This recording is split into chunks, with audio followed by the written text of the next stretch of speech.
Hey everyone, how are you doing tonight? I just got home from work and I wanted to share something the Lord has been sharing with me regarding Proverbs 13:12.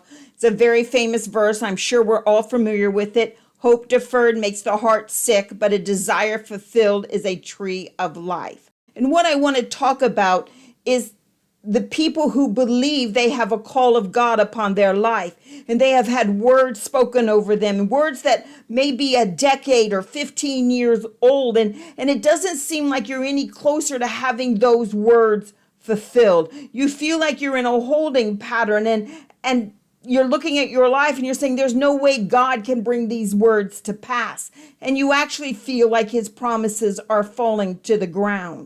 The Lord began to deal with me on even my attitude and even over sometimes my despair, because my hope sometimes feels like it's deferred. And how he did that is he was showing me a small section of Joseph's life. The 2 years Joseph spent from the time the cupbearer was released from prison and until the command of the king came. So if you're not familiar, let me go over it really quick. When Joseph was sentenced to prison because of Potiphar's wife making false accusation against him, he really had no hope of being released. The only way he's actually going to be released is if Potiphar realized his wife lied and then faced the consequences of that and consequences of his action and had Joseph released. The chances of that happening were very nil. So there he was in prison until one day the jailer came to him and said, Pharaoh's chief cupbearer and chief baker have been put in jail. Now, I've always wondered what you did as a baker that required you to go to jail. Did you burn the pies? Did you not fix dinner the way he wanted it? But it doesn't matter. They're in prison, and the jailer says, now I want you to attend to them and make sure all their needs are met. It was during this time that the cupbearer and the chief baker have dreams, and Joseph has a reputation within the jail that he can interpret dreams, so he interprets the dreams for them. The chief baker dies for whatever it is that he did, and the cupbearer is going to be released. And when he is released, Joseph tells him, please remember me. I don't belong here. Please remember me. I want to go home. So can you imagine what it was like for Joseph? Here's someone with influence. Here's someone with power. Here is someone who can do something about his state. He no longer has to be in this holding and waiting period with no hope of ever being released. And all the cupbearer has to do is remember him to someone in authority. But it doesn't happen. So can you imagine what it was like to be Joseph? Maybe in the first 2 or 3 weeks, you're thinking any moment now, any day now, and then you begin to rationalize, say, well, he just couldn't do it the moment he got released. A month goes by and 2 months, but sooner or later, you're going to realize that the cupbearer has forgotten you. And it was at that moment that his hope was deferred. So you have to ask yourself, why the delay? What was God waiting for? Why did Joseph have to wait another 2 years of being forgotten? Well, God is waiting for the brothers to come to a point in their lives when they will hear another opinion about their worldview. So juxtaposed against Joseph's 2-year holding pattern is the story of Judah and Tamar, which you will find in Genesis 38. I'm just going to tell you the story quickly. You can read it at your convenience. Joseph is Jacob's 4th son. He's also the heir according to birth, because the first 3 brothers, Reuben, Simeon, and Levi, have been disinherited. Now, Jacob isn't following birth order. He has already determined that Joseph is going to be his heir. Then he thinks Joseph is dead. So I'm sure Benjamin is going to assume that role as the only other son born of Rachel.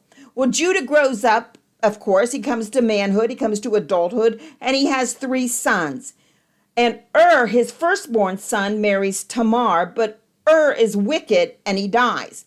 Now, this is very important because according to the custom and the law of the day, Tamar has the right to bear Judah's eldest son and heir and secure her place in the family. The second son marries Tamar, but he doesn't want to have kids with her. So he's not a very nice guy, and unfortunately he dies. And after Onan dies, Judah tells Tamar if she will wait until Shelah comes of age, that's his third and final son, that they will get married. This means Tamar is officially betrothed to Shelah and he can't marry anyone else. So if she has dreams of being a wife and a mother, they will only come true once Shelah comes of age. She too is in a holding pattern, waiting for her life to finally bear the fruit of her dreams, to be a mother and to be a wife. But you know what happens? Judah breaks his word. He has no plans to give Shelah in marriage to Tamar. So Judah has effectively stolen Tamar's place in the family and society, just like he stole Joseph's place in the family when he came up with the plan to sell Joseph to the Ishmaelites for some pocket change.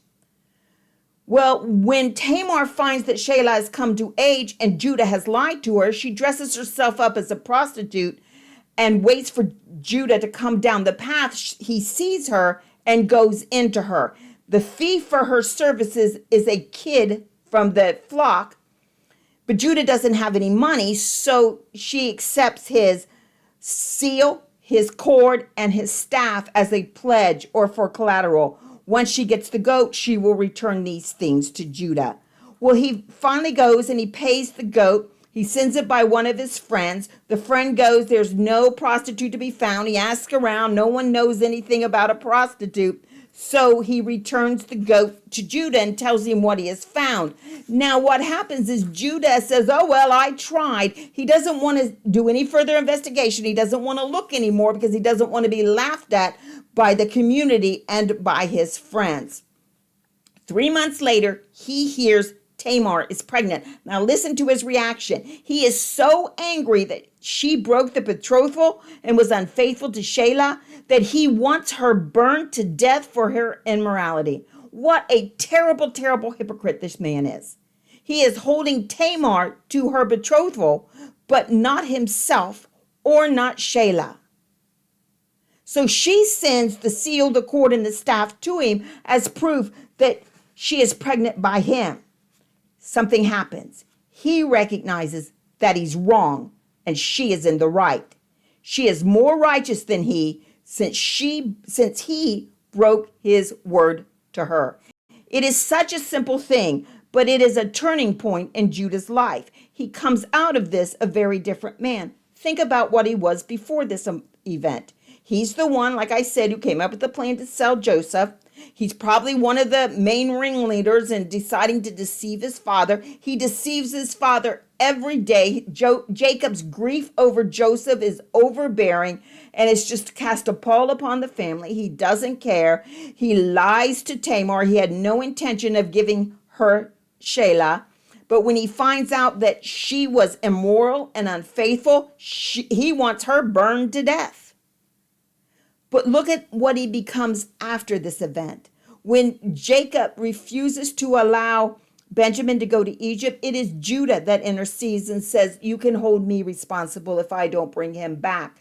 And when Joseph says that Benjamin is going to have to die over the alleged stealing of the silver divination cup, it is Judah that steps forward and says, no, you can't kill him, because if you do, it'll kill my father. Kill me instead. Judah is a different person. His heart has had a change.